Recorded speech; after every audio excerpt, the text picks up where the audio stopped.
Welcome to Alan Clements Uncensored. Thank you for listening to my podcast. A few notes about the presentation. After years of scripted talks, many of them methodically outlined, some even memorized, at least in part, I decided to drop that style and simply speak spontaneously from my heart. So that's what I do. My talks are raw and improvisational. I make them up as I go along. In addition to my World Dharma talks, I also offer at times readings from my books, Instinct for Freedom, A Future to Believe in, The Voice of Hope, and Wisdom for the World. I also offer readings of my personal notes, sometimes guided meditations, dialogues from my World Dharma public forums, interviews from radio and television, and sections from my show, Spiritually Incorrect Meets Relationship Incorrect, The Great Reckoning, and the occasional conversation with someone I find interesting. I also want to express my deep gratitude to the people who have made donations to me, either a one-time or recurring donation, either on the support page of my website, alanclements.com, or pledged a monthly amount as little as $1, perhaps $3 or even $5 a month, through my Patreon site. If you're inspired to do so, you can support this podcast and my work by making a monthly pledge at Patreon. That's patreon.com, patreon.com/Alan Clements, and there you'll find my page. You can use a credit card or pay through PayPal, and your monthly pledge, that's what it takes, just a few minutes to set up, allows me not only to do my work, it allows me to create my art, use my voice, speak my Dharma, free of commercial consideration or advertisers. Thank you from my heart for taking the time to listen to my podcast, and thank you for your generous support. I hope you enjoy the presentation.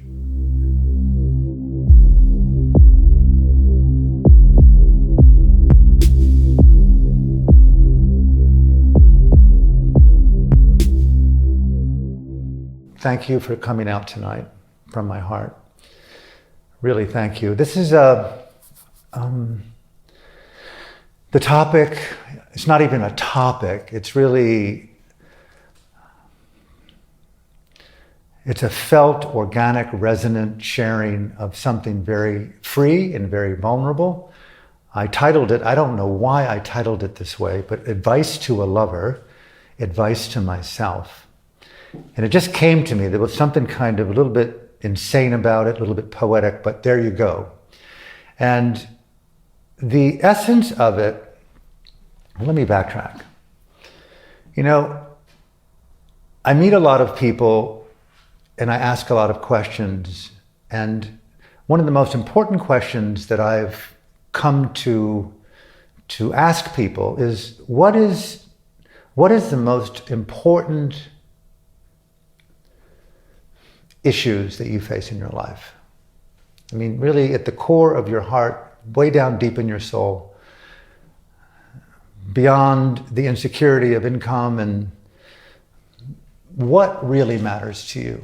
And I hear repeatedly that intimate relationship, a partnership, what constitutes an intimate, I want to say mindful, but trans-mindful in many ways. What constitutes a mature, meaningful relationship at this time in life? And how do I know those qualities to be ripe in my heart to meet that partner?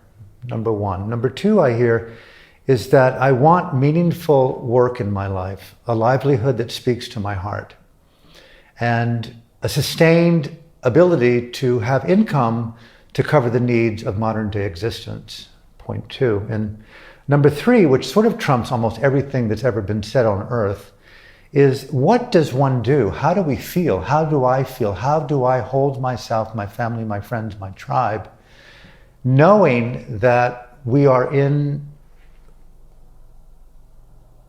a state of collapse economically and environmentally? And I won't go further into what economic and environmental collapse may look like.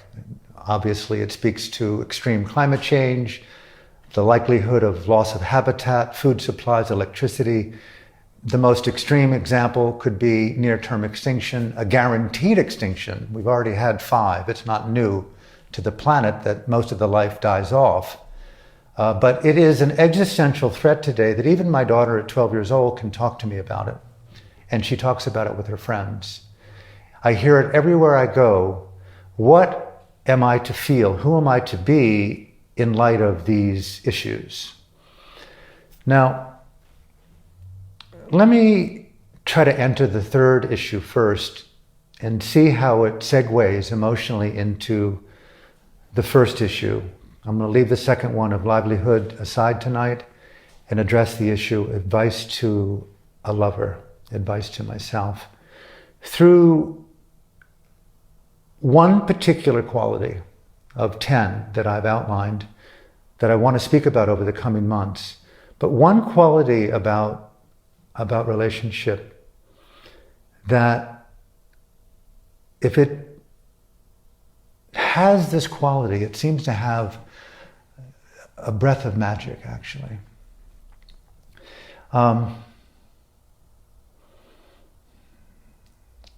It could be synonymous with meditation itself, but not meditation with eyes closed and simply sitting, but the ability of the human mind, you, me, consciousness, our sense of being, pause, may I invite you to bring yourself,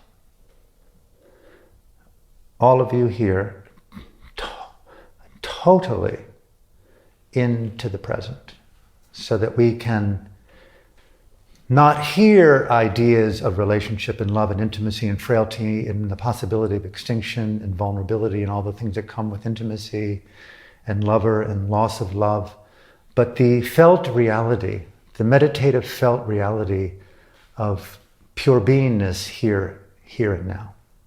Okay? You know, the existential threat of planetary death is very much at the soul of the meditator. I spent a fair amount of time in monasteries where it was silent and we meditated up to 20 hours a day, 8 hours of sitting meditation, 6 hours of walking meditation, and everything in between was considered equally a meditation, whether it be touching your face and washing or shaving your head, or bathing, or eating, or walking, or looking at the sunrise or the sunset or hearing the bells. Everything was in the realm of a felt here and nowness that was taken into the vessel of your own inner being and felt in the most mindfully intelligent manner. Not just thought as thought or image as image, but the dropping into the intelligence that animates consciousness itself. I'm speaking right now. I'm in some kind of spontaneity with a deep learned ability to language through an unexplainable congruence with neurons and brain and anatomy and thought, and through my vocal cords and the ability to, who knows where this ability comes from, this innate intelligence allows me to vibrationally send auditory waves across this space where they enter our ears and our mind and they have meaning. The lover takes thought into her and his inner being. The meditator takes thought and images and habit and translates them into the vulnerability of the new. The quality that I'm speaking to tonight is the dedication to high quality time together with yourself and your lover. If there's one thing that I can say that I love about living, among a number of things, I love the communion element, the closeness of love, the intimacy of love, taking the time and the habit and the clock and the context off of space. Pause. I was listening to an interview not long back with Bono of U2, and at that time, the House of Representative, Mr. Tom Lantos, who's passed away, who was a survivor of Auschwitz, and he was explaining his experiences in the camp.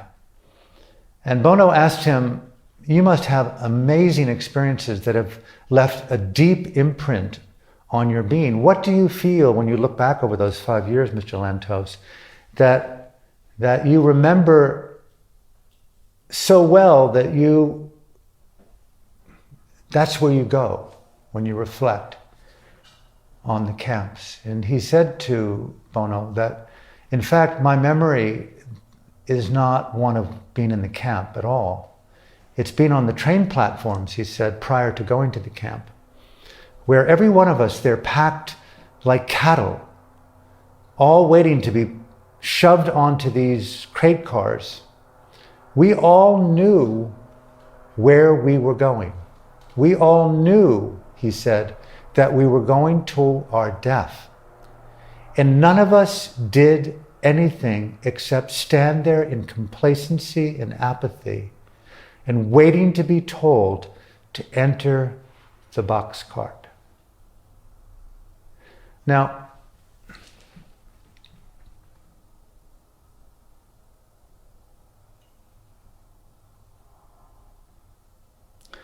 a life interrupted, following the flow of habit and conditioning, knowing that the forward movement is to death. What do we do in the face of an existential threat where there is possibly no more future at all on the planet?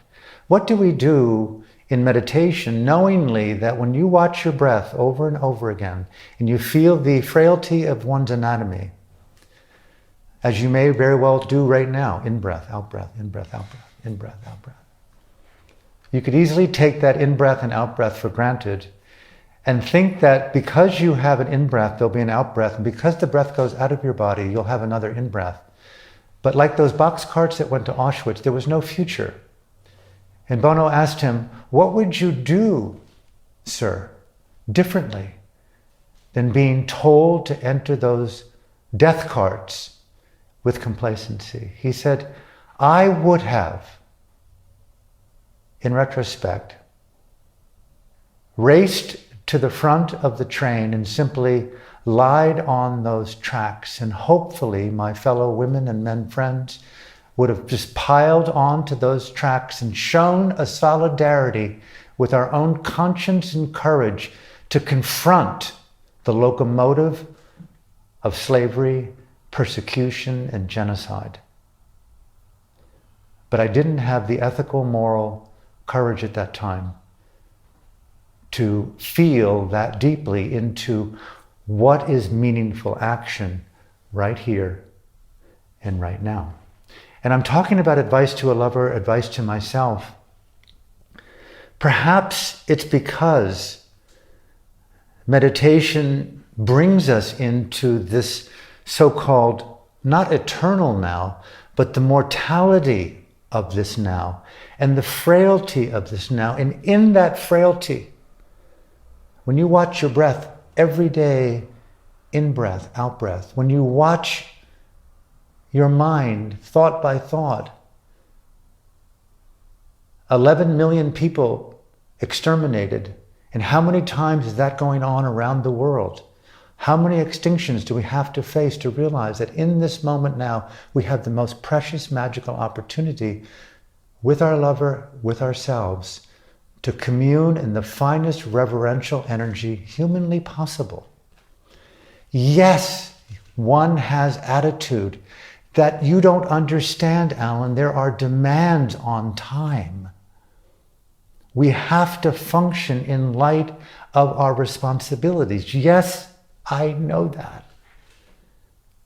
I'm talking about advice to a lover and advice to myself. The most missing ingredient I find in people's lives is that they don't have communion with otherness at a level of satisfaction that allows them to go to bed at night with such a full, rich soul, that they know that they've tapped into the finest places of communion possible within their own mind and body experience with a principal intimate, a friend, a lover, a mother, a father, an animal, a bird, a planet, a life with themselves. Advice to a lover, advice to myself. High quality time. To me, when people ask to meditate, all I say, are you willing to enter the most sacred, magical, horrifying, beautiful, terrifying openness here and now, wherever you walk and talk and think and feel and listen and touch, with your lover, with yourself, right here and right now.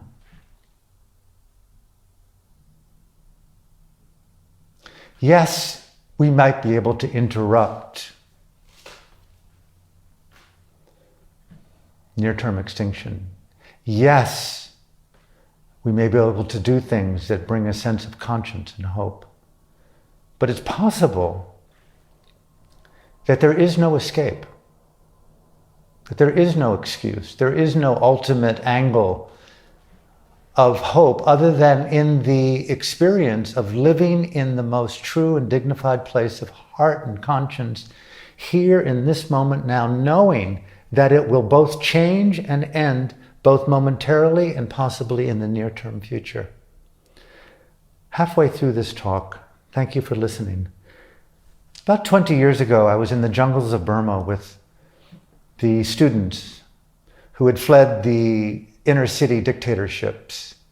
And there they were congregated on the border with Burma and Thailand, about a 2-day walk from the border with Thailand. And they lived in the most complicated circumstances that I'd ever seen, with very little food, often eating rodents, many of them ill with typhoid and hepatitis.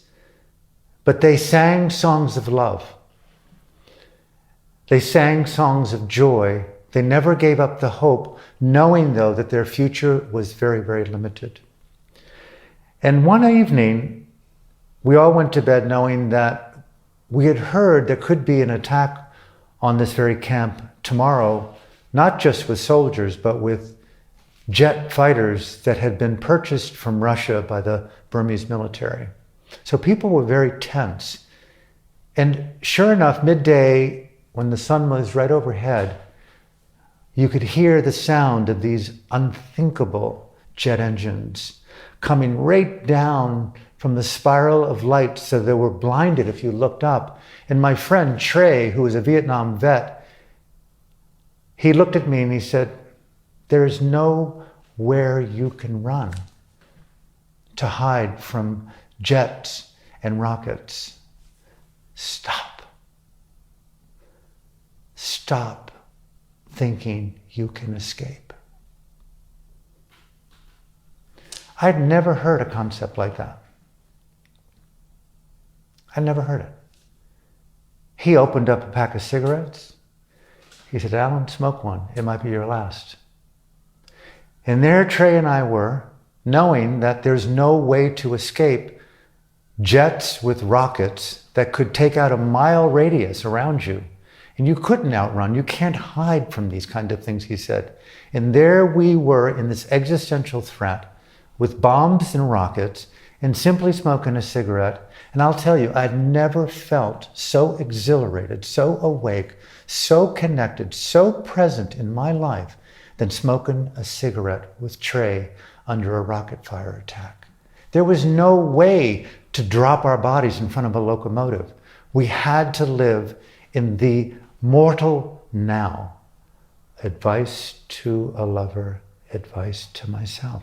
I ask sometimes, what do we wait for to be in intimate sensitivity with the finest places of our own heart with someone else?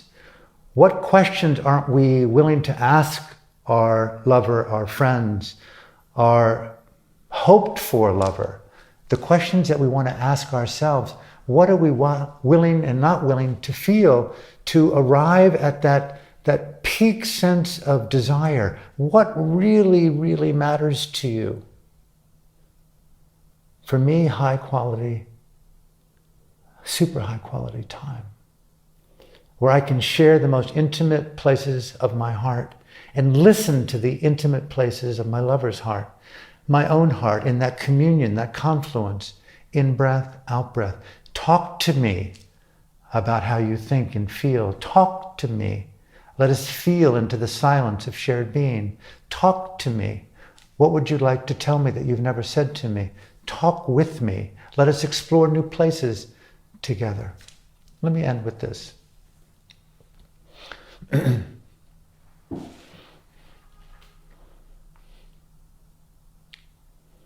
About 2 years into my monastic life in Burma, I had been meditating pretty continuously, day and night, night and day. What do you do in a monastery? People ask. How do you know that you're actually meditating? How do you know you're getting positive results? Well, you have so little speed left in your mind that you can stretch out a word for a week. You see nuns, you see monks, you see lay people who mindfully will just simply look and feel the innate intelligence animating their mind and their body, and they'll just co-occupy that mindfully intelligent primordial presence and just feel. The only request for us as monks and nuns and lay people in a monastery was to feel. Only one instruction. To feel. Where? Right here.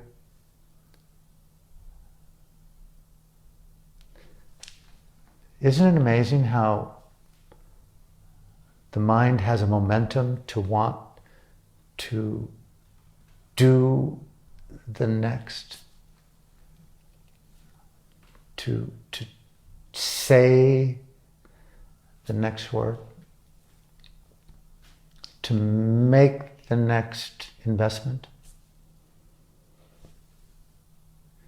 What will we do if there was no earth in a year? What will we do if there's no earth in 10 years? How do we want to be?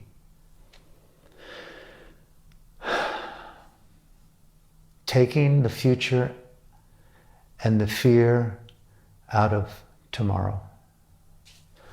Resituating, communing in high fidelity intimacy where you are inside of yourself with your lover as yourself. In breath, out breath. How well do you practice intimacy is another way to ask yourself, do I meditate? How well do I feel the resonant presence of other as essential and inseparable from myself? How could I ever be who I am without you? Day after day, the encouragement to feel. For 2 years, I was encouraged to do this. Sitting, walking, turning, bathing, sleeping. Teachers are going to ask you, what breath did you wake up on? Which breath did you go to sleep on? In breath, out breath. In breath, out breath. I once watched a snail move on a leaf for 2 hours, just simply feeling the resonant shared space of life with life. I'm not saying there's something special about that, but it's advice to a lover, it's advice to myself. Take the habit out of love. Take the habit out of sex. Take the momentum of the next out of it all. People are so habituated to die at great speed. Isn't life to be reborn as frequently as possible? In-breath. Out-breath. For 2 years I did that, in silence pretty much. It was pretty remarkable, and the shadow of it was that you thought that you could continue it forever. Time infiltrated right down inside of your soul, that you always had another day to be present. You really didn't get it, Alan, that the next moment, the next breath may not come. It may not come. In-breath, out-breath. Well, at lunch one day, there was a man right in front of me who was an elder with about 20 or 30 other people around him. And he was looking at me from about 10 feet away with his hands clasped in reverential style like that. And I looked up and caught his eye, and he was crying. It's like tears, with radiant face. And we were in silence. We weren't supposed to engage anyone. But at the end, I was very curious, and I asked him, I said, "Sir, why are there tears in your eyes?" And he said to me in fluent English, he said, "Your teacher, the Venerable Sayadaw U Pandita, said that you have been here for 2 years practicing silent meditation. And you've come from America so far away, and you're so young, merely 29 years old. And here you are for 2 years practicing like this. And here I am, nearly 80 years old, for the first time coming to this meditation center. I'm offering the donations to all the monks and the nuns and the laity here to feed all of you, because it's the most important day of my life. I am a farmer, and the village head," he went on to explain, "I've never had a chance my whole life to meditate. I've been so busy and being responsible to my family, to my relatives, and to the villagers. Only now at 80 have I had the moment to take the time to come to this monastery to meditate for 2 months. And I'm just in awe. I'm so touched that you have been here at such a young age for 2 years doing this. I cannot thank you enough for the inspiration that you give me." And I had never been spoken with in that way. Advice to a lover, advice to myself. The reverential acknowledgement of goodness and beauty and gratitude in other. And I thought to myself, wow, there's still that little shadow in me that takes it slightly for granted. I'm young, I've got a future. I'll go back to America. Who knows what will happen? Alan, you're in fantasy. That's a fairy tale. This man is a heavenly messenger. He's reminding you that you too could be 80 if you're so lucky. And you too, anything could happen. Go back to the present and feel it, not so much as in-breath, out-breath, but allow yourself to drop in more intimately to the timeless presence of mortality and feel the magic of this moment now. Well, I went back to my room and I was very invigorated to practice more intimately, taking the forward momentum out of my life. But suddenly, after about a day and a half, I had a strong pain in my abdomen.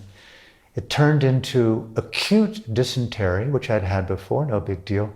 But this was a very severe case that curled me up in a fetal position where I had to have antibiotics.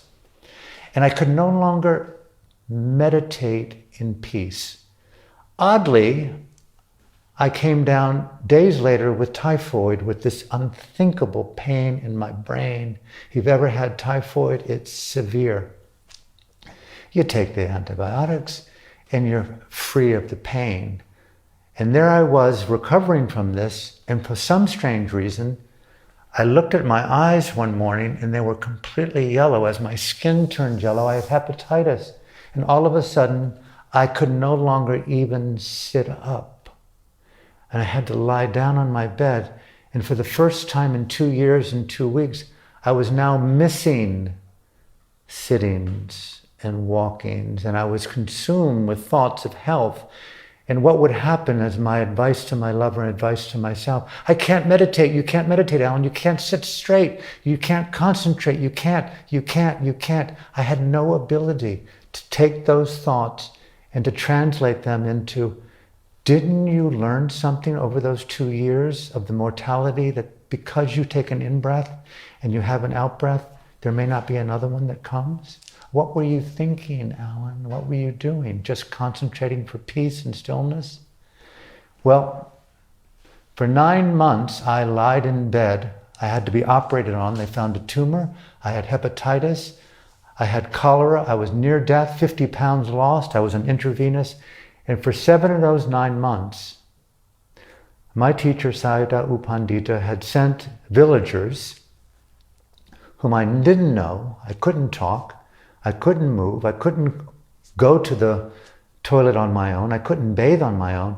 And these people, whom I did not even know their names, cared for me for those 7 months, picking me up, taking me to the toilet, cleaning me, showering me, lying me back down with fresh robes.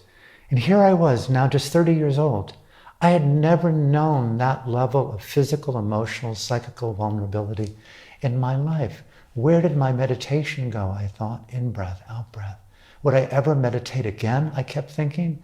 And it all of a sudden gradually dawned on me that meditation isn't a solo affair. Advice to my lover, advice to myself. Life is an inseparable unity of shared relationships. And finally it dawned on me that what I was learning in meditation was the wisdom of shared space. His tears awakened in me that I cannot live without you. It's not just my own mortality, it's caring for other as caring for self. These men and women chanted to me every night before I went to bed. Anicca vata sankara upadavaya damino upaticho va nirjanti tesam bupasamo sukho. All things are changing in this world. To understand this Dhamma, these realities of change, and to enter them with intuitive wisdom, you're able to resonate in the highest frequency of joy. Take the fear out of living. Anicca, but all things are impermanent. Right now, if we could feel the wisdom of that level of evanescence, everywhere, every molecule, every nanosecond, every wave, every wing, every wave of every bird, every dimension, every breath, every pulsation of every brain, every flapping of every wing, every movement of a hand, every whisper of a twig falling to the ground, every leaf, everything, all places, everywhere, impermanent. Anicca, changing.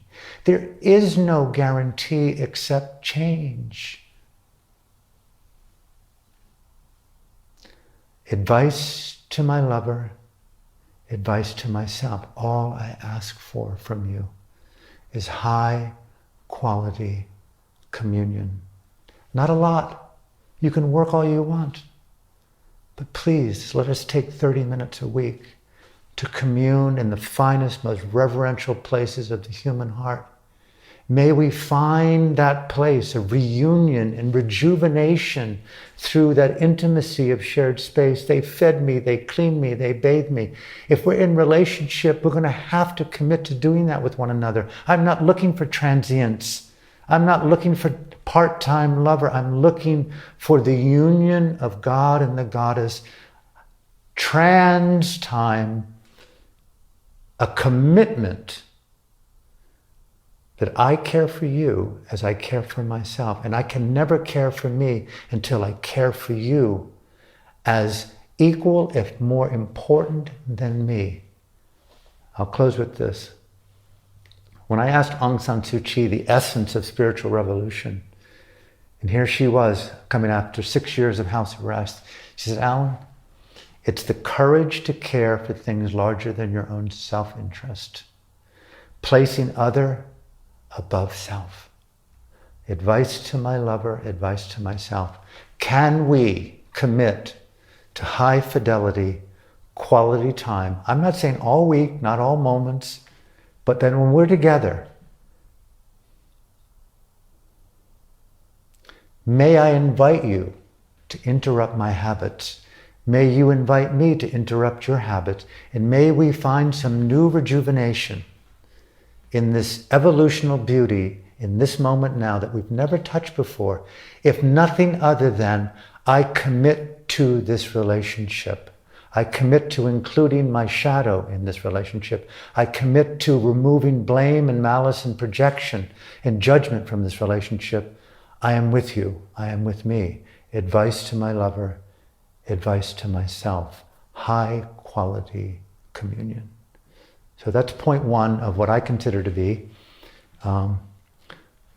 quality relationship. So from my heart to yours, thank you for listening. Thank you for participating. May I invite you to bring the message, whatever you have through this talk tonight, this shared space, and bring that as a meditative experience into felt life. What does it mean? To feel. Take time out of the momentum and to really feel one another, because time is infinitely short, and anything can happen. And you know, it will. And it may even be that you fall in love again and again and again and again, and even higher, and take it higher. A higher love. That's all that we have here on earth, is a higher frequency of love. That has been Alan Clements Uncensored. Thank you for listening. You can find the entire list of my podcasts at alanclements.com, along with my books and upcoming events and live broadcasts. In addition, you can also book a private session with me if you wish, by phone or Skype on the website. If you're a regular listener or simply feel moved to support my work, you can make a one-time donation or a recurring donation, a tax-deductible one, in any amount you feel comfortable, either on the support page of alanclements.com or a monthly pledge through my Patreon site at patreon.com/AlanClements. Thank you for listening to my podcast, and thank you for sharing word of it among your friends and on social media. Thank you from my heart. Until the next time, blaze on with fearless love.